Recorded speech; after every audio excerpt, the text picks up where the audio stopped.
اللہ तबारक व तआला ने बनी इसराइल से चंद चीज़ों का अहद लिया, और वो अहद क्या था?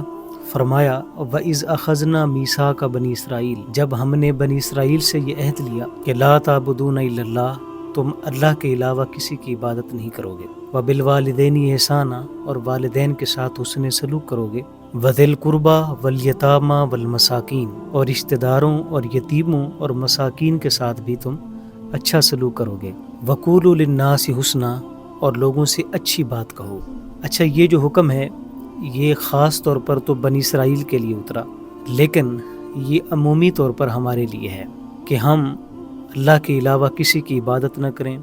इसी तरह हम अपने वालिदैन के साथ हुस्न सलूक करें, यतीमों के साथ, मसाकीन के साथ और अपने रिश्तेदारों के साथ अच्छा सलूक करें। इसी तरह हम नमाज पढ़ें और ज़कात अदा करें। अच्छा, सबसे पहले अल्लाह तबारक व तआला ने ये फरमाया मेरे अलावा तुम किसी की इबादत नहीं करना। सबसे पहले अल्लाह ने इस अकीदे को बयान किया, क्योंकि अगर कोई शख्स अल्लाह के साथ किसी को शरीक ठहराता है तो चाहे वो वालिदैन के साथ हुस्न सलूक करे या यतीमों के साथ, मसाकीन के साथ अच्छा सलूक करे, इबादत करे, तो अगर उसका अकीदा ठीक ना हो तो फिर उसकी इबादत भी काबिल कबूल नहीं है। तो सबसे पहले अल्लाह तबारक व तआला ने ये फरमाया कि मेरे अलावा तुम किसी की इबादत न करना।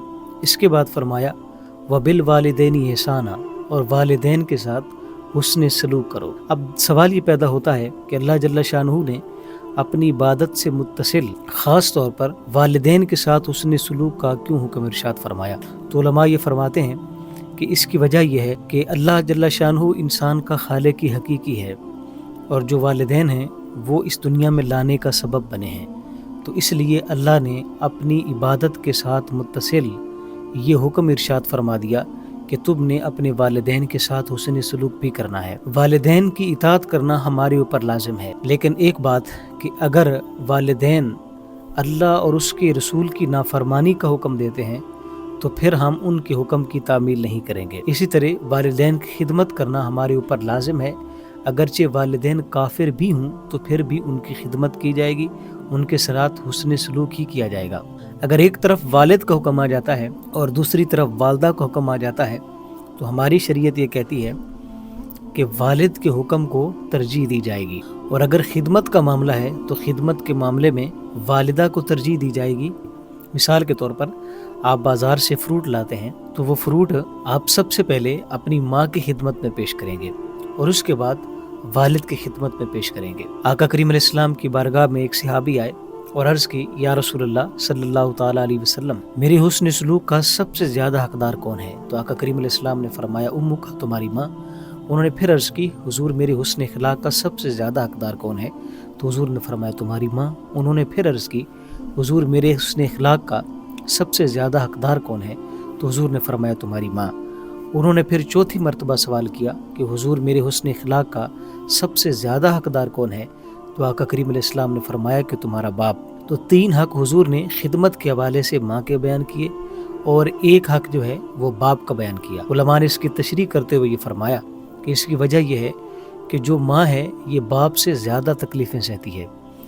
मिसाल के तौर पर जब बच्चा हमल की हालत में माँ के पेट में होता है तो ये बहुत तकलीफ़ दे मरला होता है कि 9 माह तक अपने बच्चे को पेट में रखना। हमारे पेट में अगर थोड़ी सी वज़नी चीज़ रख दी जाए तो हम उसको बर्दाश्त नहीं कर सकते, तो माँ 9 माह तक के लिए उस बच्चे को अपने पेट में रखती है। फिर जब बच्चा पैदा होने लगता है इंदल विलादत, तो उस वक़्त माँ अपने आप को मौत के मुंह में धकेल करके अपने बच्चे की विलादत को आसान बनाती है। इसी तरह जब बच्चा पैदा हो जाता है तो माँ अपने खून से बनाए गए उस दूध को अपने बच्चे को पिलाती है। तो चूँकि माँ जो है ये तकलीफ़ें ज़्यादा सहती है, तो इस वजह से माँ के खिदमत के हवाले से हक ज़्यादा बयान किए गए। अपने ऊपर वालिदैन की खिदमत को लाजिम कर लीजिए। आका करीम अलैहिस्सलाम ने इरशाद फरमाया, हुजूर ने फरमाया, मेरे सहाबा क्या मैं तुम्हें बड़े बड़े गुनाहों के बारे में न बताऊँ? तो सहाबा ने अर्ज़ की, हुजूर आप इरशाद फरमाइए। तो आका करीम अलैहिस्सलाम ने फरमाया कि गुनाहों में से सबसे बड़ा गुनाह शिर्क करना है, कि अल्लाह के साथ कोई शख्स किसी को शरीक ठहराए। और दूसरे नंबर पे फरमाया क़त्लुल मोमिन, मोमिन को कत्ल करना ये भी गुनाहों में से बड़ा गुनाह है। और तीसरे नंबर पे हुजूर ने फरमाया गुनाहों में से एक बड़ा गुनाह ये भी है कि कोई शख्स अपने वालिदैन की नाफरमानी करे। ہمیشہ اپنے والدین کی فرما برداری کیجیے، والدین کی خدمت کیجیے۔ جو لوگ بھی اپنے والدین کی خدمت کرتے ہیں تو اللہ جل شانہ ان لوگوں سے راضی ہو جاتا ہے۔ اور یہ کتنی بڑی بات ہے کہ کسی شخص سے اللہ راضی ہو جائے۔ اللہ کو راضی کرنے کے لیے لوگ کتنے کتنے جتن کرتے ہیں، لیکن حدیث پاک میں آتا ہے رضا اللہ فی رضا الوالد و سخط اللہ فی سخط الوالد۔ فرمایا جس کے والدین اس سے راضی ہو گئے تو اللہ بھی اس سے راضی ہو گیا، اور جس کے والدین ناراض ہوئے تو فرمایا اللہ تبارک و تعالیٰ بھی اس سے ناراض ہو جائے گا۔ تو اللہ کی رضامندی اور اللہ کی ناراضگی یہ ہمارے والدین کے ساتھ جڑی ہے۔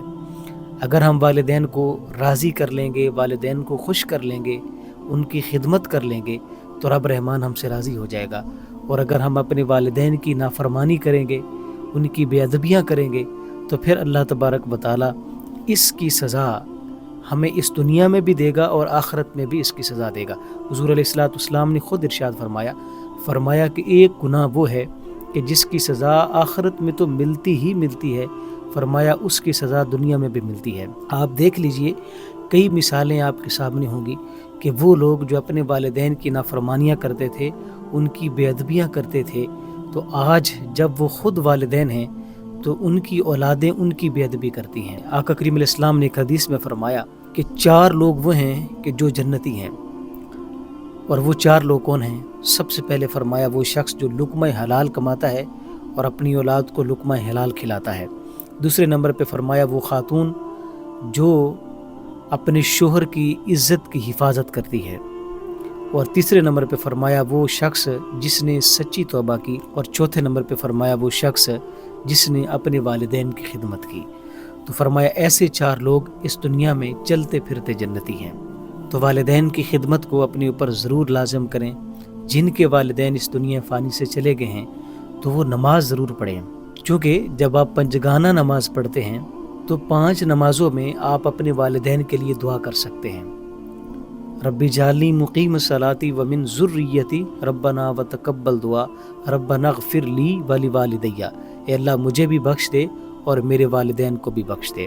کتنی ایسی اولادیں ہیں کہ ان کے ماں باپ فوت ہو گئے تو کئی عرصے سے وہ اپنے والدین کی قبروں پر بھی نہیں گئے، وہاں پہ فاتحہ خوانی کے لیے نہیں جا سکے۔ تو یہ کتنا خوبصورت طریقہ ہمیں دیا گیا کہ ہم نماز میں جب اتحیات پہ بیٹھتے ہیں تو اپنی بخشش کی بھی دعا کرتے ہیں اور اپنے والدین کی بخشش کی بھی دعا کرتے ہیں۔